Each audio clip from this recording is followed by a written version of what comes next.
आपल्यासोबत राष्ट्रवादी काँग्रेस शरदचंद्र पवार पक्षाचे ज्येष्ठ नेते आणि राज्याचे माजी गृहमंत्री अनिल देशमुख आहेत। अनिलजी, भाजपची काल बैठक शिर्डीमध्ये पार पडली। अमित शहांनी भाजप कार्यकर्त्यांना आणि सर्व दिग्गज भाजप नेत्यांना संबोधित केलं। शरद पवार यांच्यावर त्यांच्या भाषणाचा मुख्य रोख होता आणि ते म्हणाले की 1978 पासून शरद पवारांनी महाराष्ट्रात दगाफटकाचं राजकारण सुरू केला होता आणि 2024 मध्ये जनतेने तो राजकारण जो आहे तो जमिनीत गाडलाय। मी ते वक्तव्य ऐकलं की असं आहे की दगाफटक्याचं राजकारण, दगाबाजीचं राजकारण हे कोणी केलं? गेल्या 5-6 वर्षापासून आपण पाहतोय की ज्या पद्धतीने आमचा राष्ट्रवादी काँग्रेस पक्ष, आमच्या शरद पवार साहेबांचा पक्ष तो फोडला, तो पक्ष दुसऱ्यांच्या हातात दिला, चिन्ह दुसऱ्यांच्या हातात दिलं। त्याप्रमाणे उद्धवजी ठाकरे यांचा पक्ष, त्यांचा पक्ष फोडून दुसऱ्याला दिला, चिन्ह दुसऱ्याला दिलं। हे सगळं दगाफटकेचंच राजकारण आहे, हे सगळं दगाबाजीचंच राजकारण आहे। फक्त ईडी सीबीआयचं धाक दाखवून ज्या पद्धतीने गेल्या 4-5 वर्षापासून महाराष्ट्रामध्ये नाही देशामध्ये राजकारण चालू आहे आणि खास करून महाराष्ट्रामध्ये जे आहे हे फक्त कशामुळे झालं आपल्याला कल्पना आहे। उद्धवजी ठाकरेंची शिवसेना जी फुटली ती 50 खोके एकदम ओके 50 खोके दिले काय आमदाराला, त्याच्यामुळे फुटली। आमचा राष्ट्रवादी काँग्रेस पक्ष जो आहे तो कशामुळे फुटला हे सुद्धा आपल्या सर्वांना माहित आहे।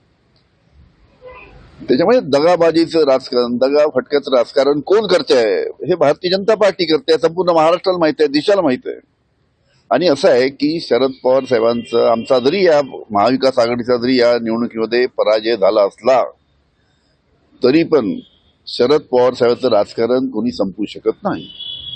ते म्हणतात की 1978 पासून महाराष्ट्रात अस्थैर्य होता, तो अस्थैर्य राजकीय दृष्टिकोनातून आता देवेंद्र फडणवीस यांचा भक्कम सरकार आल्यामुळे त्याला स्थिरतेचं एक राजकारण सुरू होत आहे। अरे देवेंद्र फडणवीस 2014 मध्ये सुद्धा मुख्यमंत्री होते ना। 2014 ते 2019 पर्यंत देवेंद्र फडणवीस मुख्यमंत्री होते 5 वर्ष। मग त्याच्या 5 वर्ष 19 नंतर त्यांना काय मुख्यमंत्री राहता आलं नाही? 5 वर्षाच्या वरती अरे आमचं सरकार तर गेल्या किती 15-20 किती वर्षापासून आहे सलग आम्ही 20-20 वर्ष सत्तेत होतो, कारण की आम्ही जनसामान्य लोकांशी जुळून होतो, त्यांचे प्रश्न सोडण्याचं काम करत होतो। हे तर लोक 5 वर्ष राहतात सत्तेत, दुसऱ्या निवडणुकीमध्ये बाहेर होतात। तुम्ही म्हणताय की दगाफटका किंवा अस्थैर्याचं राजकारण, फोडाफोडीचं राजकारण भाजपनं केलं। अमित शहा हे म्हणाले की खरी शिवसेना शिंदेची आणि खरी राष्ट्रवादी जी आहे ती अजितदादांची आणि हे जनतेने सिद्ध करून दिलं। कसं आहे, काय झालं काय नाही, आणि या निवडणुकीत काय झालं, या 2024च्या विधानसभेच्या निवडणुकीमध्ये काय झालं?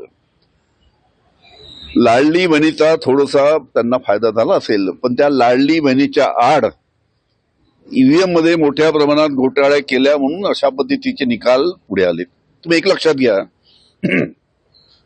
2014 मध्ये मोदी साहेबांची हवा होती, तेव्हा विधानसभेच्या निवडणुका झाल्या होत्या। त्यावेळेस भारतीय जनता पार्टीने 288च्या 288 जागा लढवल्या, आल्या किती 122, 42%। जेव्हा नरेंद्र मोदीची हवा असताना 122 जागा आल्या आणि 2024च्या निवडणुकीमध्ये 149 जागा भारतीय जनता पार्टीने लढवल्या, आल्या किती 132,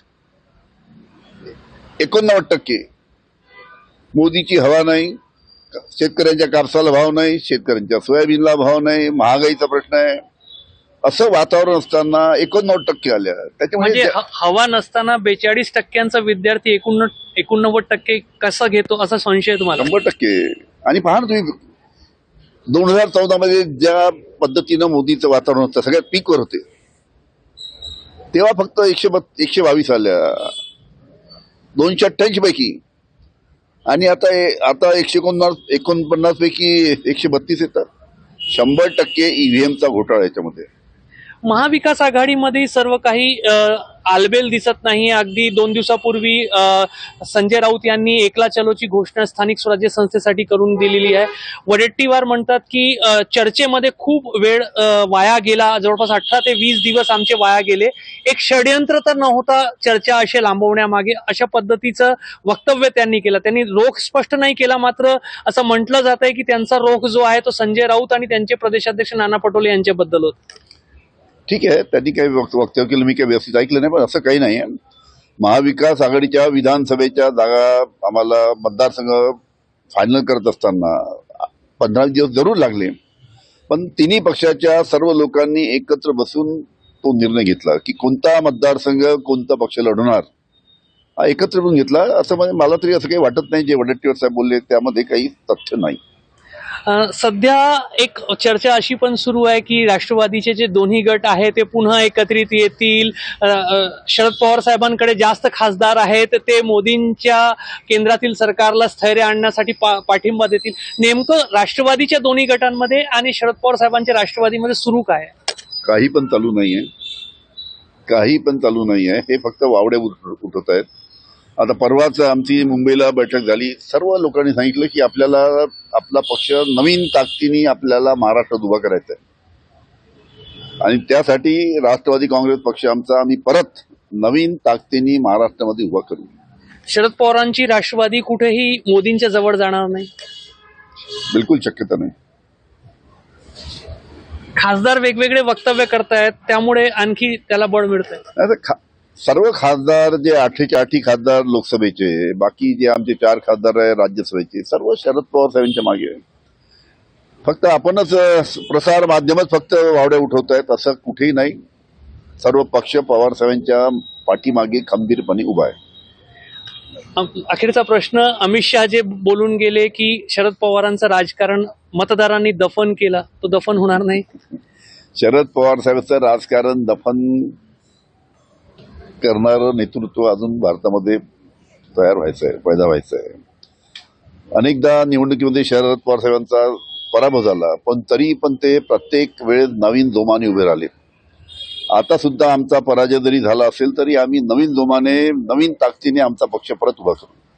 तर अमित शहा जरी म्हणत असले की शरद पवार यांच्या राजकारणाला मतदारांनी दफन केलं आहे, तरी त्यांचे जे सहकारी आहेत, अनेक वर्षांचे जे सहकारी आहे, अनिल देशमुख यांचं म्हणणं आहे की शरद पवार यांच्या राजकारणाला संपवणारा महाराष्ट्राच्या आणि भारताच्या राजकारणात अजूनही जन्माला यायचं आहे. सूचक वक्तव्य ते करतायत. कॅमेरामॅन अतुल हिरडेसह रजत वसिष्ठ, एबीपी माझा, नागपूर.